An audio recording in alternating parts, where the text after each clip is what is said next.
We talked about the concept of journeys.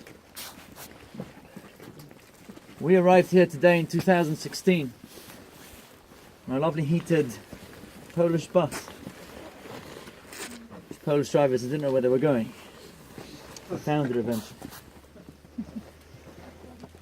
But you stand in front of a memorial which was designed by the architect, as he reminded me, because if you take a few steps back and you look at it, you see a menorah at the top, but it also looks a bit like the kotel. Because the architect wanted the opportunity for Jews to stand here and pray.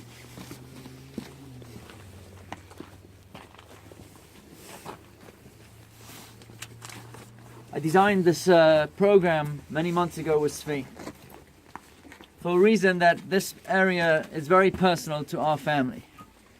So I came here once, about 5-6 years ago with Svi, and many members of our family on my wife's side. My wife was not on that trip because she just had a baby. And that baby is connected to a story that took place in this area here. Sometimes memories are too painful to speak about, and that which is unspoken about people find out much, much later on what occurred here.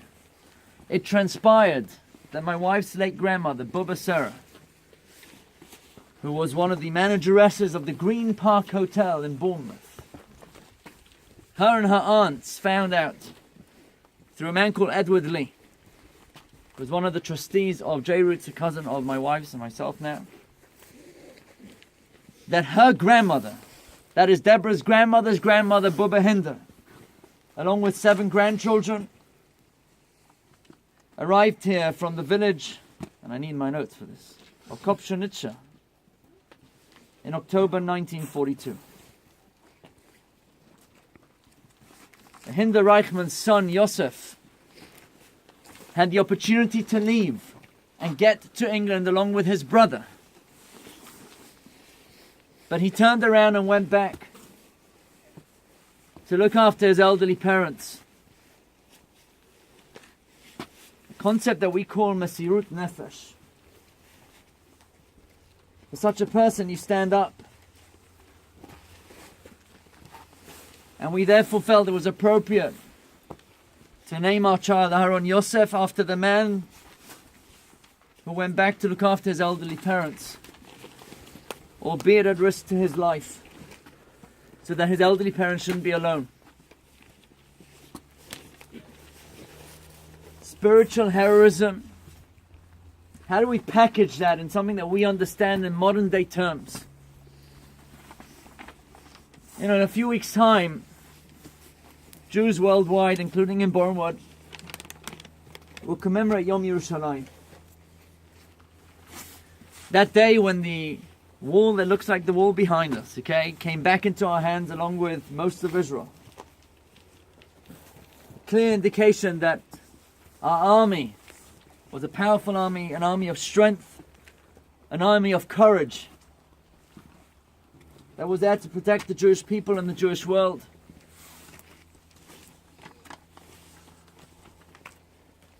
Many years later, during the war in Lebanon,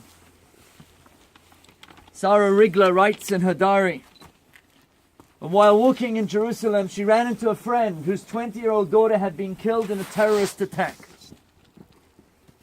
That news had reported that morning that 4 more soldiers had been killed.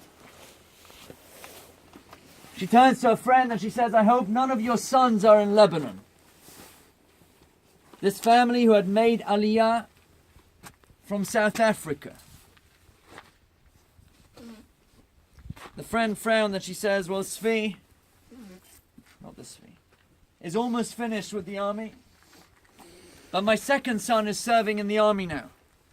And he wanted to join a combat unit. But do you know that the law in Israel is that if you have a family that lost a child in Chayalei Sahar as a member of the IDF,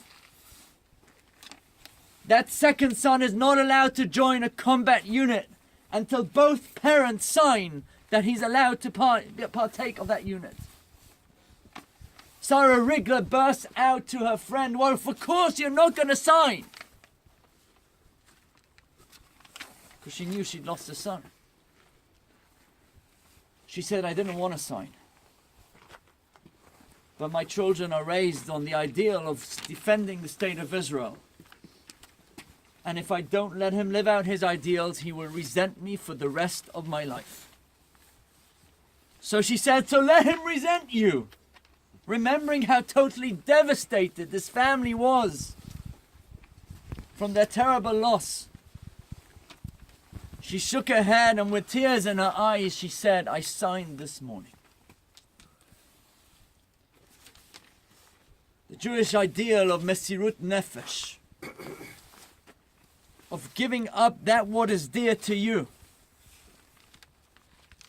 It's a continuum form of a simple dedication, such as giving your time to a cause that is worthy, to the ultimate total self-sacrifice of giving up your life. A glowing example of that is for someone that you should know, and if you don't know, you should know, of a hero called Major Roy Klein. For his platoon, inside a building in that Lebanon war, where a grenade was tossed through the window,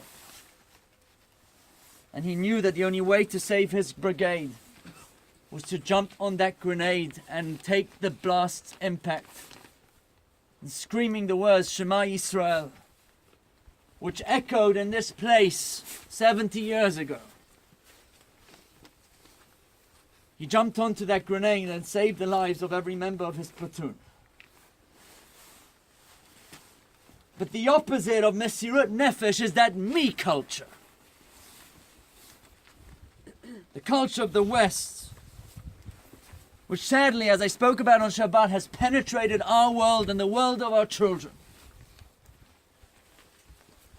But it's not infiltrated the army of Israel. Because during that war of 2006, there were more reservists that turned up, that were needed to actually fight. And many of them didn't return. One of those Jewish reservists who was killed was a man by the name of Lieutenant Colonel Emmanuel Moreno. A beautiful soldier of the age of 35. And when his wife and children were sitting shiva for him, a non-religious IDF officer came in and recounted a conversation that he had with Emmanuel just before they embarked on the helicopter ride that took them into that war zone. The two officers sat and began to discuss all eventualities that might occur during that battle. 2 weeks before, a Hezbollah missile had hit an IDF helicopter and killed the 5 soldiers in it. And the officer turned to Emmanuel and he said the following. He turned to the family, He said, Emmanuel asked me a question.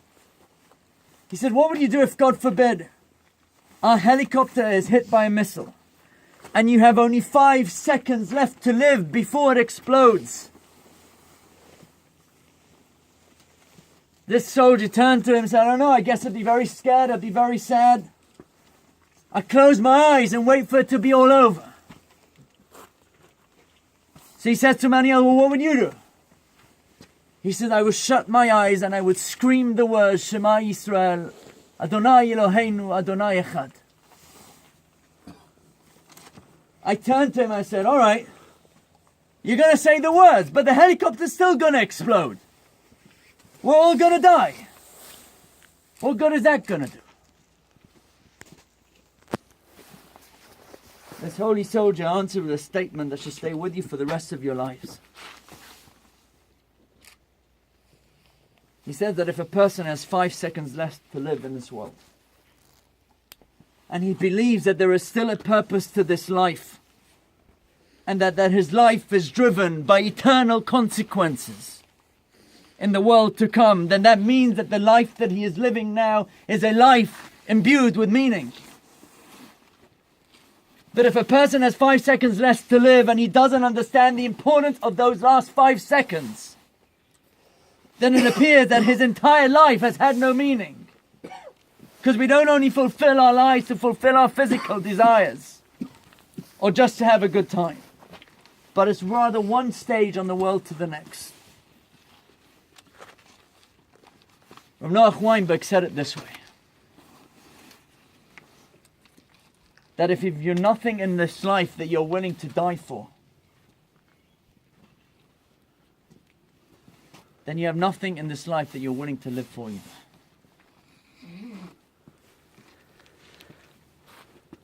Rabbi Israel Tauber said this, and I could never say it. See, the challenge was not necessarily for the Jews that died in Treblinka and all the other camps. It was 20 minutes, 10 minutes, whatever it was, and it was over. That ideal of living what we call with Kiddush Hashem, that ultimate self-sacrifice, they all dealt with it. The challenge was for the survivors. How they would live their worlds and their lives. And I was thinking on the bus today, in particular now as Svi was speaking, if the Jews of Treblinka taught us one thing, especially in that testimony when he says that when the doors were open, there was no difference between rich and poor, between religious or irreligious, between Sfari and Ashkenazi, between Chiloni and Haredi.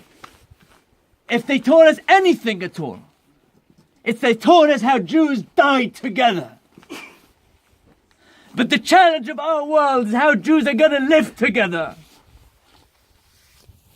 That I should get in a taxi in Tel Aviv just the other day, and because I have a black hat next to me, which I don't necessarily always wear, but I'm wearing it there, and it's my wedding, and that's who I represent, and that's how I live, and that's how I dress.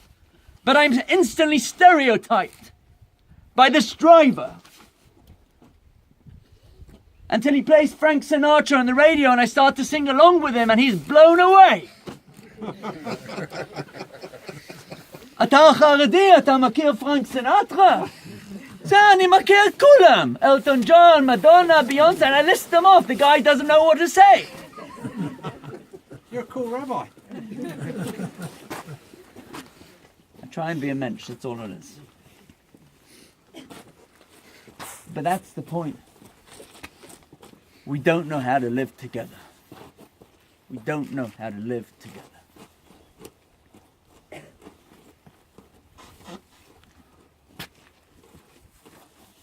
As we leave the gates of this camp, we have to understand, number one, we need to learn how to live together. Stop being so judgmental. Get rid of your stereotypes. Kulanu b'nei Yisrael. We're all Jews. Doesn't make a difference who you are and what you are and how you dress and what you keep and what you don't keep. Whether you drive to shul, whether you eat in non-kosher restaurants, or dare I say, even if you're married out, you're still a Jew. Hitler didn't care. You all went to the gas chambers.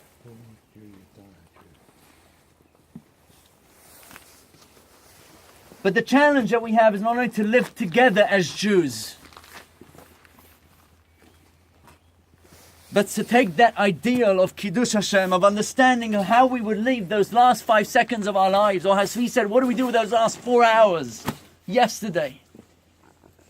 And living a life where we become those ambassadors, where God points to us as a people and says, people point to us and say, what a nation. That we don't get bad press. That we start to understand that other people around us need our help. That we become more caring, more nurturing, more kind, more patient. That we don't double yellow park, on a Friday afternoon on Shenley Road to pick up our challahs. Or how dare we, as I experienced in Tesco, and I mentioned this last time. We're on the phone, in the bank, in the Tesco, and somebody's serving us. And I'm standing behind this Jew with a big black kippah, and he's on the phone. And the Tesco lady turns to me after he leaves, and he just throws the credit card and he punches in the numbers and walks off. She says, what's wrong with your people? You can't say, hello, good morning, how are you? I'm not asking you to live a life of Kiddush Hashem, to sit down and learn Torah all day. It's not realistic. But what I am challenging you to do is find one area in your life that you can improve. That's your own decision to make. You stand in a place like this, those stereotypes are smashed. They died together as Jews. We need to learn to live together as Jews. In Zichron Baruch, may the memory of everyone here be a blessing. May the souls of the Kedoshim, of the holy ones, be a melitz yosher, be an interceder on behalf of the Jewish world. We're going through so much suffering, so much pain, so much anguish across the Jewish world. I'm going to ask Avi to step forward a minute and read a Tehillim, and you can repeat the words if you know them. Avi being the great grandson of Bubba Hinder, who died here. And we're also going to mention the names in the El Malarachim prayer of Norman Black's family, a member of our shul, who lost a lot of members of his family here.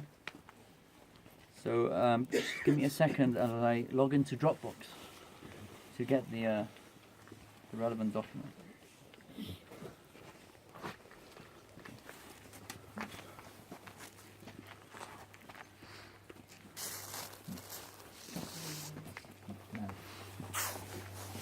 Shir Amalat, Esaina El Harim, Ayin Yavazri. Shir Amalot, Esaina El Harim, Ayin Yavazri. Ezri Me'em Adonai, Yoseh Shamayim V'aretz. Ezri Me'em Adonai, Yoseh Shamayim V'aretz. Al Yiten Amot Raglecha, Al Yanum Shamerecha. Al Yiten Amot Raglecha, Al Yanum Shamerecha. Hine Lo Yanum V'lo Yishan, Shomer Yisrael. Hine Lo Yanum V'lo Yishan, Shomer Yisrael. Adonai Shamerecha, Adonai Tzilcha, Al Yad Yaminecha. Adonai Adonai Shirecha Al Yad Yaminecha. Yamam Hashem Shleakeka V'yareach Balayla. Yamam Hashem Shleakeka V'yareach Balayla. Adonai Yishmocha Mikora Yishmor Nafshecha. Adonai Yishmorcha Mikora Yishmor Nafshecha. Adonai Yishmor Tzedcha V'echa Me'ata V'Adolam. Adonai Yishmor Tzedcha V'echa Me'ata V'Adolam. Shir Hamalat V'mamakim Keraticha Adonai. Shir Hamalot Mimamakim Keraticha Adonai. Adonai Shema V'Koli Tiyana Zecha Kashuva L'kol Tachanunai. Adonai Shema B'Koli Tiyana Zecha Kashuva L'kol Tachanunai. Im Avonot Tishmorya Adonai Mi Yamod. Im Avonot Tishmorya Adonai Mi Yamod. Kimecha Slicha Leman Tivareh. Kimecha Slicha Leman Tivareh. Kiviti Adonai Kivita Nafshi V'Ledvara Chalti. Kiviti Adonai Kivita Nafshi V'Ledvara Chalti. Nafshi Adonai Mishomer Lavaker Shomerim Lavaker. Nafshi Adonai Mishomerim Lavaker Shomerim Lavaker. Ben Yisrael Adonai Kim Adonai Chesed V'Ayvei Mafedo. Yachel Yisrael Adonai Kim Adonai Chesed V'Ayvei Mafedo. Hu Yiftet Yisrael Mikol Avonotav. Hu Yiftet Yisrael Mikol Avonotav.